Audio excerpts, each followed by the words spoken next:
Hi everyone! Today we're going to be starting on page 175 in our copy of The Big Nothing. If you don't have your physical copy, remember you need to open our class Schoology folder, same place where you got this Nearpod assignment, and open the digital copy. From there you can scroll down to page 175. As we read, you'll see questions popping up on your screen, so please make sure you're listening carefully. You're pausing to listen again if you need to, and that way you can get an excellent grade when I come back, since this is a graded assignment.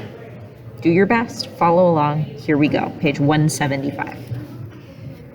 Dear Dwayne, you probably don't get CNN out there. If not, here's a flash. Saddam has 48 hours to vacate Iraq.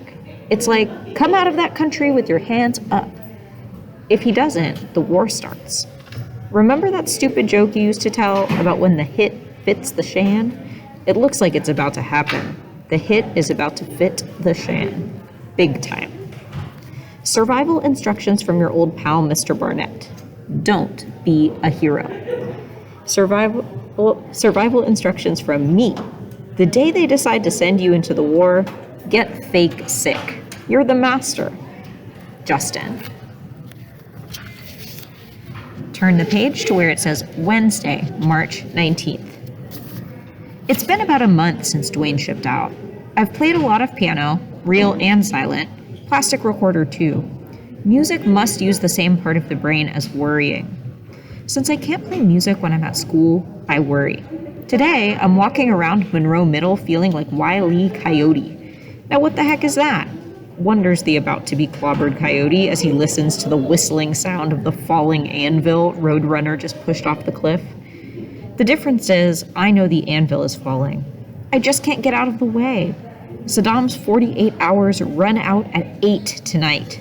The war is going to start. I seem to be the only one who knows about it. It's a normal day at school, so it's probably completely random when Butler assigns us an essay that begins, "If I could change the world." What would I change, Mr. Butler? Plenty. There'd be no fighting, no parents arguing, no wars. In my world, there'd be no tragedy called Romeo and Juliet. The Capulets and Montagues would work things out around the old backyard barbecue grill while scarfing down hot dogs and baked beans. Fixing the world is the only thing I do all day that takes my mind off the war. Somehow, I make it to the last bell. Jemmy sticks around for track practice again, even though it just depresses her. Soon, I'll be at her house, playing the piano, not worrying. I worry plenty walking to the Lewises. I beam psychic messages to the other side of the world. I need to hear from you, Dwayne. I really need to hear from you. I stop at my mailbox and plunge a hand in. I come up with a credit card offer. It goes straight into the garbage. Suddenly, I remember that his last letter said he might call. And I get this gut feeling that he will. Instead of heading straight for Jemmy's, I go in and check the answering machine. No messages. Zippo. But what if he calls in half an hour? I'd kill myself if I got back from the Lewises and the light on the answering machine was blinking. It's me, Dwayne. Hi, Mom. Joss, buddy? Be cool. Call you when the war is over. He'd probably leave me one last girl getting tipped to remember him by. I call Nana Grace to tell her I'm not coming. I hang up fast. What if he called during the 1 minute I was on the phone? Maybe Saddam surrendered while I was at school. I turn on the TV. If he has, no one mentions it. I feed Xena. Then I sprint up and down the stairs. Dwayne used to do that when it was too rainy to run outside. He was building lung capacity. I'm trying to prevent spontaneous combustion. When I hear a car door slam, I run to the porch. Mom is doing her own sprint up the steps. Anything from Dwayne? She asks. She must be beaming messages to the other side of the world, too. I shake my head no, but she brushes past. When I catch up to her in the kitchen, she's staring at the unblinking red light on the answering machine. We're on page 178. Keep following along. It's almost 10 o'clock when the war begins. The first barrage of Baghdad doesn't last long. A few bombs explode over the city. Anti-aircraft fire crackles from the ground, lighting up the smoky air. It is already tomorrow morning in Iraq. The sun's about to rise. In the dim light, traffic begins to fill city streets. They need to get inside, says Mom. My goodness, you don't think they're going to work, do you? Maybe, I say, watching the start of a rush hour halfway around the world. It's the little things that make life seem normal, remember? I turn the tube on as soon as I get home the next day. A lot could have happened while I was wasting time at school. The bombing seems to have picked up. Look at that, Giz. Trenches filled with oil are in flames, set ablaze by the Iraqis. Columns of smoke flicker with light as stuff explodes. It's eerie and, in a strange way, kind of pretty. In all the time I watch, the cameras never show a single human, alive or dead. It's all smoke and kaboom, about as real as a video game. Mom comes home.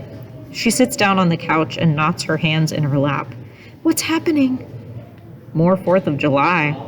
She winces at a series of dull thuds from the TV. I try to reassure her. Dwayne isn't part of it, Mom. They're saving the ground war for later.